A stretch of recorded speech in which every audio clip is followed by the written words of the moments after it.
сонгуулийн сурвалжлах баг мэдээлж байна. За өнөөдөр Монгол Улсын ерөнхийлөгчийн ээлжид сонгуульд нэр дэвшиж байгаа 3 нэр дэвшигч одоо үнэмлэхээ авч за сонгуулийн сурталчилгаа өнөөдрөөр эхэлж байгаа.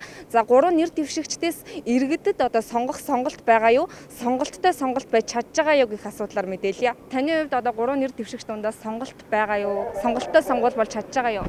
Яг байдлыг үзэж харж сонсож байна. Одоо сонголтыг хийхэд одоо арчсан нам одоо юугаараа юу бол төрөө ирлээ гэл одоо бас юугаад яхаа хайлайлалт нь юм байж л байна зүгээр. Тэгэхдээ одоо энэ Монгол Ардын намайг гэдэг одоо юу одоо хийсэн ажил байгаа учраас энэ дээр нь төлөвлөлөд явуулаад энэ тэр хөрөлцөхөд дэмжих юм шиг бодлого байна. Ерөнхийлөгчийн сонгуульд нэр дэвшиж байгаа 3 нэр дэвшигч үнэмлэхээ авлаа шүү дээ. Таны хувьд сонголттой сонгуул болж чадж байгаа юу? 3 нэр дэвшигчдээс. Би өнө сонгол өгөхгүй шүү дээ. Одоо аль нь ч хэрэггүй. Багш шалтгаан нь юу вэ? Харин тийм надад бүгдээрээ л таалагдахгүй. Цагаан сонголтын талаар ойлголттой байгаа юу? Цагаан сонголт одоо үргэлжлэх юм бол ингээд дахин сонгуул болох магадлалтай. Одоо хэн нэг сонгохгүй байх юм бол Мэдхгүй бараг тийм болно гэж хүмүүс өгөхгүй л гэдэг шүү дээ. за алглаа баярлаа. Ерөнхийлөгчийн сонгуульд нэр дэвшиж байгаа 3 одоо нэр дэвшигч үнэмлэхээ авч байгаа шүү дээ. Тэгээд таны хувьд одоо сонголттой сонгуул болж чадж байгаа юу энэ 3 нэр дэвшигчдээс? Гэхдээ ерөнхийдөө бас нүдэн улсын юмнууд болох нь болж л байна.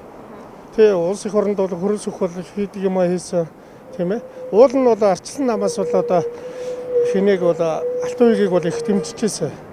Тэгээд одоо бас нэгэн л болохгүй юмэг одоо яах вэ тийм ээ. Сонгуульд нэр дэвшиж байгаа 3 нэр дэвшигч үнэмлэхээ авлаа шүү дээ. Таны хувьд сонголттой сонгуул болж чадж байгаа юу? Сонголтгүй байгаа.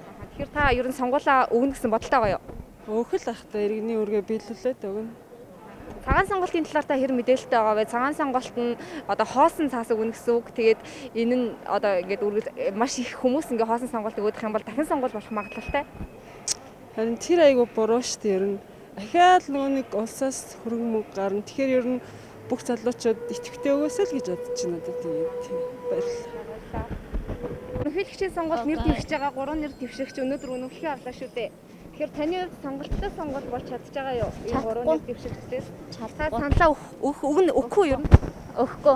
Хиндэн ч өгөхгүй. Тэр ерөнхийлөгчийн сонгуульд нэр дэвшиж байгаа 3 нэр дэвшигч үнэмлэхээ авлаа шүү дээ. Таны хувьд сонголттой сонгуул болж чадж байгаа юу? Үгүй гэж бодож байна. Яг үнийг хэлэхэд л. Өөрөө сонгуулаа өгөх бодолтой байгаа юу? Мэдээж энийхээ өөрийгөө биелүүлээд өгнө.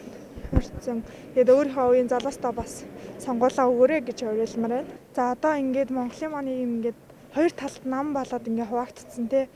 Тэгэл хүмүүс ингээд сонголтын дээр амар хэрэгэлцэж байгаа. Сонголттой сонгуул болно гэж бодож штэ. Би иргэнийхээ үүргийн дагуу сонгуулаа өгнө. Тэрийг бол мэдчихэж байгаа. Тэгээ мөрийнх нь хөтөлбөрүүдтэй танилцж үзэл сонгуулаа өгье гэж бодож байна. Ерөнхийлөгчийн сонгуульд нэр дэвшиж байгаа 3 нэр дэвшигч өнөөдөр үнэмлэхээ авлаа л да. Таны хувьд сонголттой сонгуул хийж чадж байгаа юу? Чадахгүй байна оо. Ер нь сонгох үнэ мэдгүй байгаа гэсэн үг. Сонгуулаа өгөх үү та? Өгнөө сонгуулаа иргэн бүр хүн чинь угаасаа сонгуулаа өгнө шүү дээ. Сонгуулаа ямар шалгуураар өгөх вэ? За одоо яг бодож байгаа юм алгаа яг Facebook-ээр ч дүүрэн хар PR амар олон тэгээд яг хэнийг сонгох хүмүүсийн толгойд бас яг тэрийг гэсэн сонголт бол үнэндээ байхгүй байх л гэж бодож байна. Ер нь нэг талдаа шудраг босол байна л да.